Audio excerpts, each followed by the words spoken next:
Hello again. Welcome to my channel. If you're new to my channel, my name is Confidence. I'm so grateful that you clicked on this video to watch it. So in this video, I'll be showing you how to navigate the new Innovate One platform and fill your application for passport, Nigerian passport. So it's still the same innovateoneservices.com. So we're here, and then like you can see here, you have apply for passport online, apply for visa online, apply for visa on arrival. So if you want to apply for visa on arrival, you click that visa online. So on this, in this video I'm going to show you how to apply for passport. I've done a previous video on how to apply for visa. So in this video, we'll be looking at applying for passport online. So I just do this. I click on apply for passport online. So then it brings me to, or it redirects me to the Nigerian immigration platform now. So it brings me here. So what do I want to do? So I want to apply for passport. So I go here, create a new application. So I just do that. I click on it, create a new application. So this is what it shows me. So this is the first page, and then you have here, it says, what do you want to do? Are you applying for fresh passport, or you want to renew your expired or expiring passport? So in this case, I'm just going to choose. So if you have babies or children who have never had a Nigerian passport, or even if you're an adult and you've never applied for an e-passport before, then you should go for this fresh passport because it's your very first time.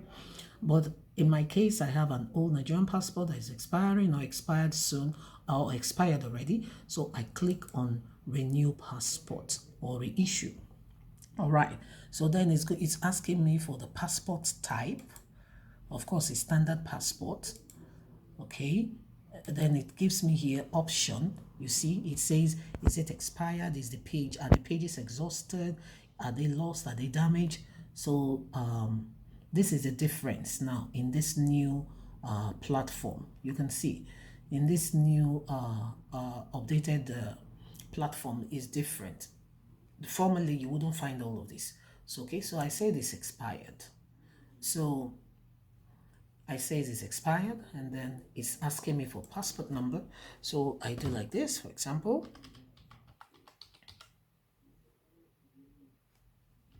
Okay, so that's just a random passport number. Okay, so then age group is asking for my age group. I say okay,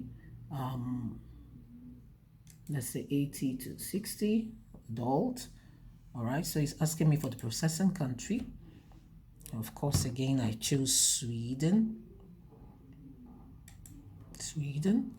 Processing number C, of course, is Stockholm. Then it's asking me passport type. How many pages? 32 pages. So it's 32 pages. And please, before you decide on this, make sure you find out from the embassies, because sometimes some of the embassies don't have 64 pages, so that you don't waste your money. So I picked 32 pages. All right. Validity is 5 years. Sometimes people ask me, why don't you people have 10 years passport, or I want the 10 years. So you see that this is what is available, especially for those of us that are in diaspora. This is what is available. In Nigeria, you can get the one for 10 years that has 10 years validity. All right, so that's why you can't find any other option except 5 years. So then I choose in 5 years. So you see here, automatically it shows me how much I will be paying. But again, remember that this amount is excluding the commission, or the commission fee that goes to Innovate One. In the case of passports, the commission fee is $12. So if you add $12 to this, you'll be getting a total of 106 USD. Okay, that is for anyone 18 and above. If it's for minors like 0 to 17, then they pay $77 US total. Okay, all right, so then we'll continue here, and then I just click continue. So it brings me to the second page where you have to fill your title, your surname, let's say, okay, all right, first name, I say Ada, no middle name, okay, date of birth, I say, for example, okay, January, and then I put the year, 1990. So automatically again it states that I'm female because of my title. Okay, so here it says place of birth, I say Lagos. Place of birth, I say Lagos. Okay, and then occupation, I say civil servant. Civil servant. Civil servant. Marital status. Now marital status, you see that I say married. Mother's maiden name, if you don't know, I can just put Ni. So you see here, this is a provision for you to fill in your NIN number. So if you don't have NIN, especially for those of us in diaspora, if you don't have this number, then it's not mandatory, it's not obligatory, because they understand you're not in Nigeria. If you have yours, you can put it in. If you don't have, it's okay. So because we can proceed without that. So you see, then I say continue. Okay, so then it brings me here. It says, okay, put your address, contact, your telephone number. Let's say your telephone number 7890009. Okay, that is just okay. So if you have an additional number you want them to look at, okay, your current address. So your address, I say 67 Wooden Garden. 67 Wooden Garden. Country, where am I? I put Sweden, for example. Okay. State region, I say Stockholm. Stockholm. Okay. A city.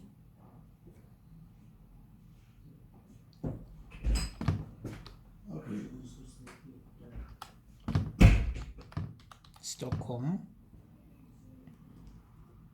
So, and then you see their permanent address in Nigeria. You're going to put your permanent address in Nigeria, your hometown, your address in Nigeria, your local government. Let's try that. Okay, I can just put hometown. I can just put hometown. I can just put, let's say, Aba, for example. Hometown, I put the Aba. State of origin, I say Abia, let's say, for example. Address, that's in Nigeria now. Okay, then address, I put Ngwa Road 55.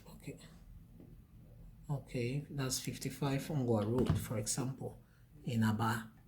Okay, then the state region is asking, I put Abia. Okay, then here is asking for the local government. So you see the local governments are displayed there. Okay, so and I just say okay, I can just pick this since I already put Okay, so I just put that Isi Alangwa North, for example, and then city or town, I say Aba, for example. Okay, postcode is not really important. Okay, so then I go over here, I say continue. Okay, it's asking me for a zip code abroad. Okay, so I put my zip code in Sweden, and then I click continue. So then it brings me to the third step now. It's asking for the information of your next of kin. You see that? So by the time you fill this is the last phase for the passport, for filling passport.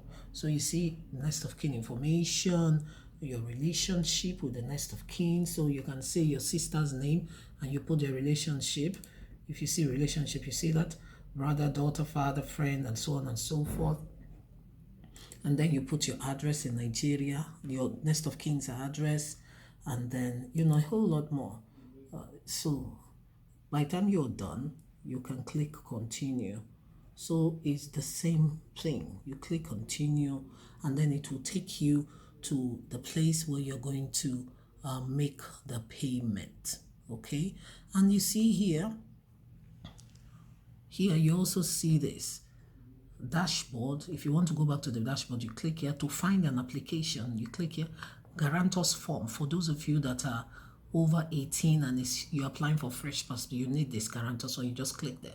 So, but in this case, I want to go back to the dashboard, for example, and then it takes me back here. So you see, it's telling me here, excuse me, it's telling me here that I have an incomplete application. So you see that it's telling me I have an incomplete application. So if I want to complete it, all I need to do is just click here. It will take me back to where I stopped. Then I can continue, and then I'll be able to pay. And then you can also book here. So when you're done filling the form, making the payment, then you can book your appointment here. So it's not so difficult. It's not complicated either. So I hope that this video has been helpful to you.